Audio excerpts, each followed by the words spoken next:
So, what's been going on? A lot of things. Big stuff in the works. I mean, massive, humongous. Like, down the line, there's some big stuff coming that you guys will absolutely enjoy. I am saying big things right now. This is a practice in, letting you guys. You may be asking, did I think my life would turn out like this? No. But, this is what we're working with. Yeah. Subscribe. Like, have you guys ever wondered why the average screen time for people is like 6 fucking hours a day? Good grief, dude. I'm in that category. I'm not gonna lie to you guys. I am in that category, but it is for research purposes, I swear. See, if I point my finger up over here, it casts a shadow on my face, makes things less aesthetic, takes the attention away from the subject of the video. But if I put it over here, it's fine. Research purposes and research and development. That's what I've been doing. Nothing to be ashamed of. All work stuff. I tell you what, I've been literally writing shit down all day, coming to having these great ideas that are really progressing some of my theories forward, and I'm pretty excited about it. I think it's gonna make the quality of the videos a lot better. Like this first video that I'm doing, the huge one that I'm working on, is really just a practice in trying to convey the ideas that I already have written down in words that can be spoken. And I really saw this contrast because today when I was recording for the video, I had read off a complete few pages from what I had written, inserted into the video just because it related sort of, and I thought it was funny and it kept going, fit really well. But I was listening back to it and I was like, that shit is incomprehensible to the stuff that I've been saying. Like, it's very coherent. I mean, there was one particular bit where I was like, okay, that's a bit of purple prose, let's dial that back a bit. But I mean, a lot of the stylized language that I use is unfortunately a little bit ironic.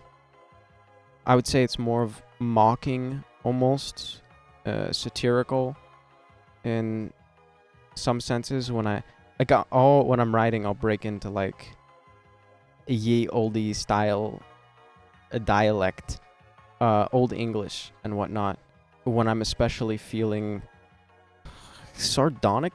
I don't know what that means. Hang on, I'm gonna actually check that. Let's see, because that word just popped into my head. Sometimes words pop into my head that I have never used in a sentence, but I know what they mean, and usually I get it right. Describe something scornful and mocking, often with a hint of bitterness or cynicism. Yeah, on point. On point. I think that's the first time I've actually used that word spoken out loud. Sardonic. That's great. That is crazy. I mean, I used to read before I go off on that tangent. Let's return to the point I was trying to make. I had written this section in the video, and I'd written this section for the book, and I read it aloud in the video. And compared to like the spoken verbalization, it was so much different. Insanely different.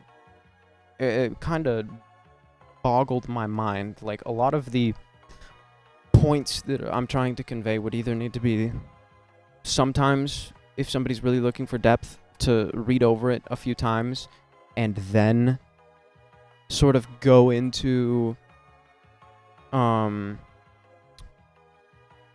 read over it a few times and then read over it a few times to allow themselves to get like the sort of additional meanings that I ham-fist in there, because I don't want to let certain ideas go to the wayside, so I'll slide it into existing points and topics just as an additional thing. But it's not really there for like immediate consumption, like you're going to get this, all of it, the first time. And when I'm just going off of the dome, I realize there's an imaginary person who is receiving this information in front of me, and I can sort of see how they would receive it in the spoken instead of written context, and I can address most of the things that would require additional clarification in the moment, which is good. Like, that's what I need to be doing. Because if there's large bits of that I need to address, large chunks of things that need more explaining, then I can address that in the writing, because I'll sometimes miss those things in the writing because I didn't think to explain it in the text. So that's good. But with the words and whatnot, like, there was a point earlier this year where I was reading dictionaries and thesauruses and just trying to find the proper vocabulary for shit that I was trying to say, and I don't remember much of it, but I'll have these moments all the time where I'm just chilling and I'm talking and one of these words will pop into my head and I'll use it on the spot without actually knowing the definition. And then usually in these moments I'll go and check the definition because I recognize, like, oh, this is a word that I've never used before in conversation. So I'll go and I'll check the definition. I'm like, yeah, that was the perfect word for it. So my subconscious is working overtime. It's crazy. Like, learn. Even if you're going to forget, learn shit. Because you won't completely forget it. It'll pop up and kick you in the face when you need it, which is really nice. So, I mean, I've been kind of... You could say I've been rotting. Sort of. But it's basically the same thing as what I was doing at my office job. Was wake up, go sit in front of the computer for 8 hours, go home, go to the gym, go home again, sit in front of the computer, go to bed. I mean, a lot of people are doing that. The difference is that I'm not getting paid at the moment for this, so it's just rotting at that point. Like, I'm sure that's how people that are like trying to make music feel, or just like authors in general, just like sitting in front of their computers all day doing stuff, not being able to show any progress. Like, to the unknowing observer, it just looks like rotting away. Like, if you don't know what's on their screen, then you could just assume that they're playing a video game. And there's very, very little differentiation between the two. I think that, in today's day and age, actually discourages a lot of people from pursuing creative endeavors, because it just does seem so slovenly, suboptimal. You look like a loser until you're not. And a lot of times that gets to people. And, like, it gets to people before they can not be a loser. And then if they cut it short, then they are a loser.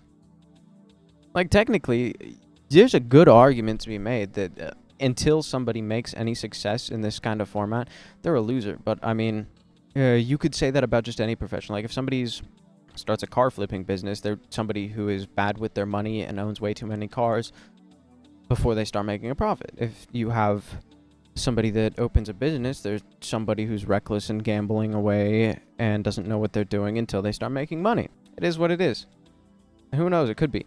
But you get good at it at some point, and you probably will if you keep at it and you really, really commit to it, and you're not just casually doing whatever you're doing and then doom scrolling with the rest of your time. I think that you'll eventually learn the skill, and you'll eventually be able to make money from it, and people won't be looking at you like a fucking loser all the time.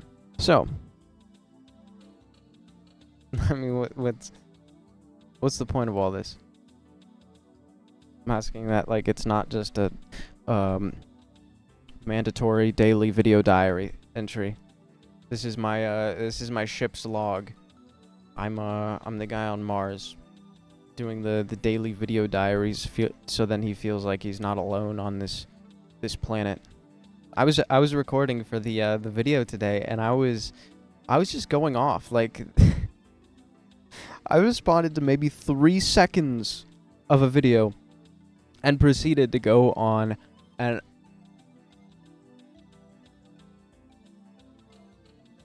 40-minute rant, basically unrelated to the video in entire, and I'm going to have to go back and find a way.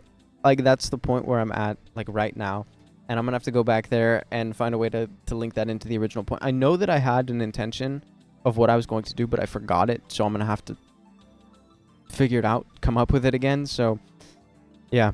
I'm thinking about editing these ones too. Actually, that's what I'm going to do with this one. Because I'm just going to chop out the beginning because it's always the intros that fucking suck where I'm like trying to figure out, oh, what do I say? What do I say? What do I say? But if I don't do that, I'm never going to start recording. I have to start actually speaking. So, I'm just going to go and cut that out. And we'll see if my retention goes up. Let me know if you guys noticed anything different because there's probably like 3-4 minutes of me just babbling. That's what I gotta do to really get into the mood.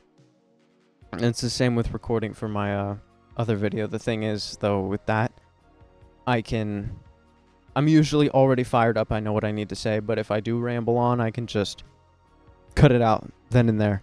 So, no sweat off my back. I mean, I do want these to be interesting because most people click off in the first however long, click off because it's boring and there's a lot of boring parts in the beginning, and then I don't want to be seen as a boring person. I mean, this is boring topics, sure, but you get what I mean. Anyways, this is content you enjoy. This is content that you enjoy. This is content that you enjoy. This is content that you enjoy. This is content that you enjoy. This is content that you enjoy. This is content that you enjoy. This is content that you enjoy. This is content that you enjoy. This is content that you enjoy. This is content that you enjoy. This is content that you enjoy. This is content that you enjoy.